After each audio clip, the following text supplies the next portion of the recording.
Good morning, afternoon, or evening, depending on when you get this message. Just want to talk a little bit today about our conditioning. And our old thought patterns actually govern and control our everyday lives, whether we acknowledge it or not. Until we change that program, our lives are going to actually keep returning to us the same things over and over again, just in different forms or different people. Our life has actually returned us what our minds have conditioned us to believe and think. Many of us actually live mediocre lives, or as my mentor says, lives of quiet desperation. Because inside of each one of us, we know there's something better out there.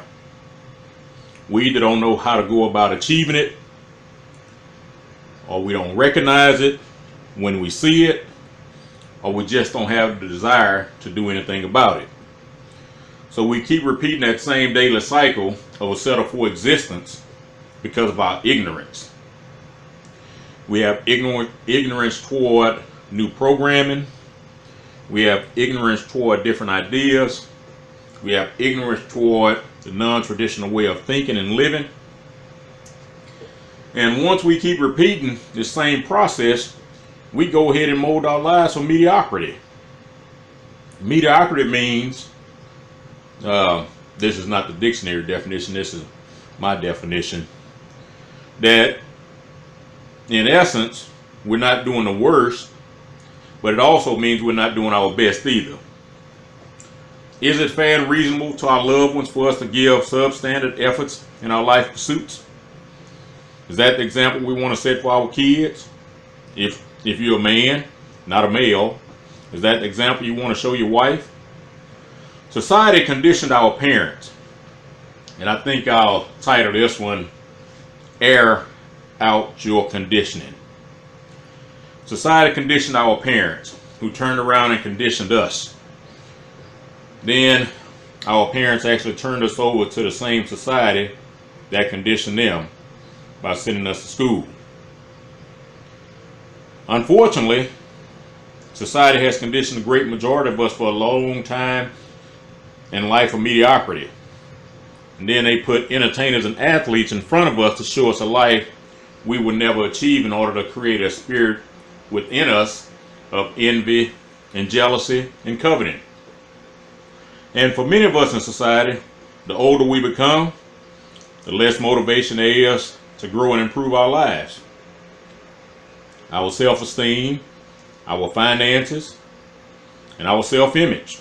Sure, we get tiny cost of living raises, but is that all there is to increasing your financial life? Some of us are actually, in order to give ourselves a raise, we'll go and apply for new jobs that pay a little bit more. But is that all there is to it, to increasing your finances?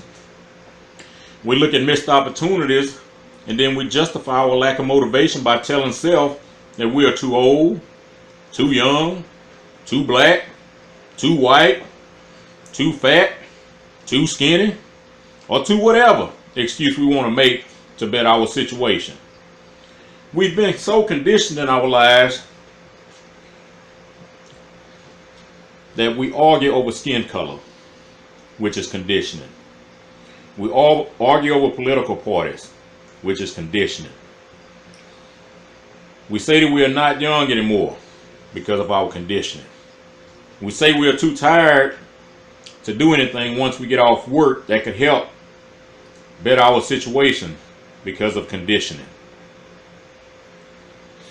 However, if the after the work activity is something we deem fun, all of a sudden we have the energy because you've been conditioned that fun is doing something that feels good, which to a degree is true. But fun is when you are winning in life first. As we get older, the health and medical experts have told us that we should have aches and pains and that we should be on multiple medications because they are conditioning us to be sick. We expect to retire on less than what we are already having difficulty living on right now because the financial experts have conditioned us to believe that we're going to be poor. The daily dose of news has conditioned us to live in fear for our lives, the lives of our mate, the lives of our children, and even the lives of our pets. We live based on a perceived lack because we keep hearing there's a shortage of everything, which is conditioning. We don't believe we can earn a huge income or one that is substantially greater than what we earn now, because whatever job we do has a limit on the income for that position, which is conditioning you to remain in your industry as an employee only, not an owner.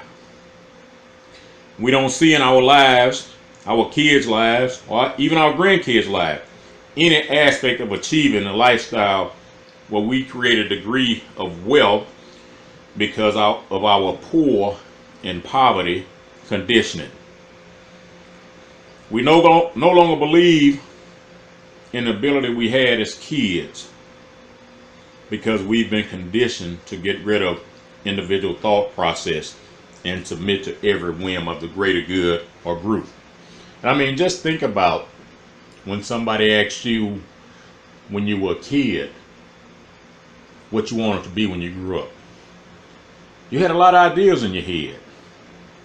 When people would ask you things you like to do when you got older, you had a lot of ideas in your head, but society conditioned you to put those on the back burner.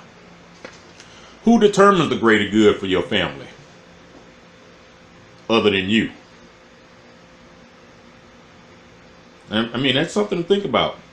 What group other than your family should come first? You can only live communally when each individual in society has something valuable to offer to the rest of society. We believe we're destined to live life in a certain way because our parents lived a certain way and their parents lived a certain way because we've been conditioned. We've been led by health experts in society that all of our diseases are inherited from the genes of our parents. Unfortunately, well, fortunately, either way you want to look at it, there have been many case studies, and it has been determined that only 6% of diseases are actually inherited. The reason we end up with the same diseases as our parents is because we tend to eat a lot of the same poor quality food they fed us as kids. But the biggest indicator of us inheriting diseases from our parents is because we have inherited their mental programming and their thought process. If you don't believe that, how do you end up with the same disease that a step parent or adopted parent has if it isn't the thought process? Because the DNA structure, the cell structure in the blood are not the same. We've been conditioned to believe that some races are superior and other races are inferior because that plays right into the hands of the handlers of society. It's conditioning you to look at others a certain way. And based on your upbringing, you may be guilty of the conditioning because nothing is ever 100% except death.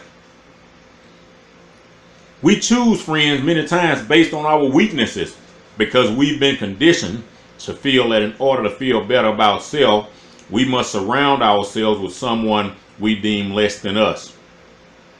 And unfortunately, many of the people that hang around you have chosen you for the exact same reason. We live in certain neighborhoods and we avoid others based on the conditioning from friends, society, and the media. We send our children to certain schools because we've been conditioned that some schools are better than others.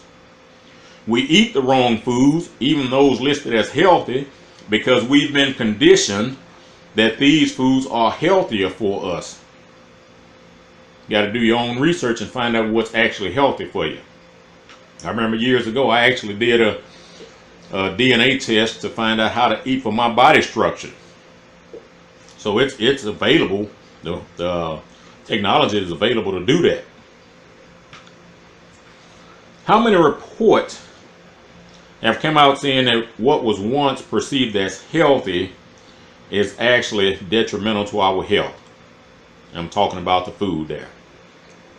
We feel like we can only listen and learn from someone who has a title next to their name, including the people in the pulpit, or someone that has a degree that certifies them as an expert in one field.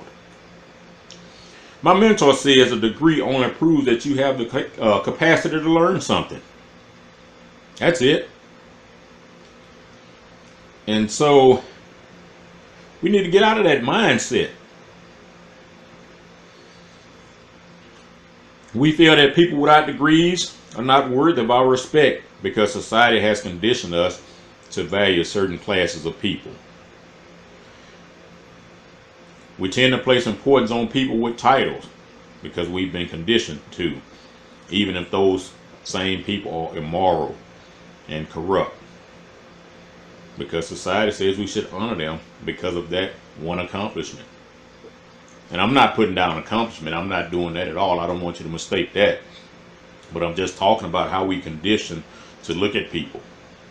We work to get out of our current state, but nothing seems to work for us because our conditioning is so powerful from the time we are formed in the womb of our mothers to age 7.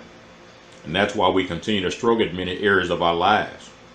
Believe it or not, as adults, we are living at the exact level of the programming our parents gave us through something called hypnosis from the time you were in the womb until age 7.